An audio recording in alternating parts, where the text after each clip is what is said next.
اعوذ باللہ من الشیطان اللعین الرجیم بسم اللہ الرحمن الرحیم رب اشرح لی صدری ویسر لی امری واحلل عقدۃ من لسانی یفقہوا قولی اللہم صلی علی محمد و آل محمد. صاحبان ایمان مومنین مومنات، ایک بہترین ویڈیو، ایک بہترین وظیفہ، ایک بہترین دعا کا عمل ہے رزق روزی کے طلب کرنے کے لیے. امام رضا علیہ السلام نے اپنے بابا امام موسیٰ کاظم علیہ السلام سے، اور سرکار امام موسیٰ کاظم علیہ السلام نے اپنے بابا امام جعفر صادق علیہ السلام سے، امام جعفر صادق علیہ السلام نے اپنے بابا امام محمد باقر علیہ السلام سے. اگر اوپر کی طرف سے آئیں تو یہ سلسلہ سند ہے، اگر نیچے کی طرف سے جائیں امام محمد باقر علیہ السلام سے امام جعفر صادق علیہ السلام نے، امام جعفر صادق علیہ السلام سے امام موسیٰ کاظم علیہ السلام، اور سرکار امام موسیٰ کاظم علیہ السلام سے امام رضا علیہ السلام. یہ ایک سلسلہ سند ہے.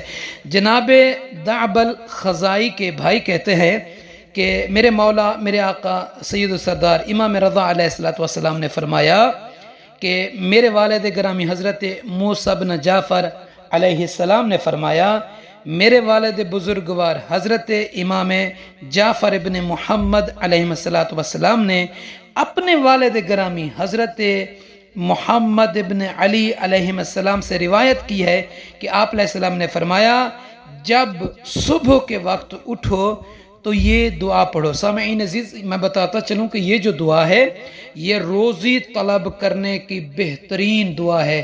چند دن تک اگر کوئی اس دعا کو مستمر پڑھتا رہے تو یقیناً اللہ تعالیٰ اس کے لیے رزق روزی کے دروازوں کو، اسباب کو کھول دے گا، عطا فرمائے گا.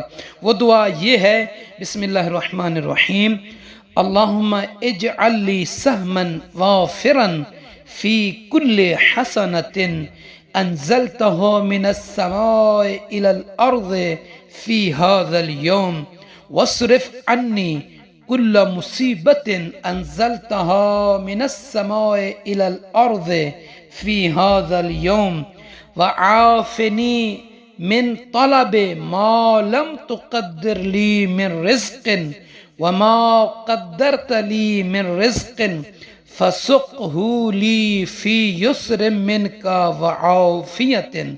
اس دعا کو ہر دن جب نماز سے صبح کے لیے آپ اٹھیں تو صبح کے وقت جب بھی اٹھیں اس دعا کو ایک مرتبہ پڑھتے رہیں، اپنے زندگی میں اس کو جاری و ساری رکھیں.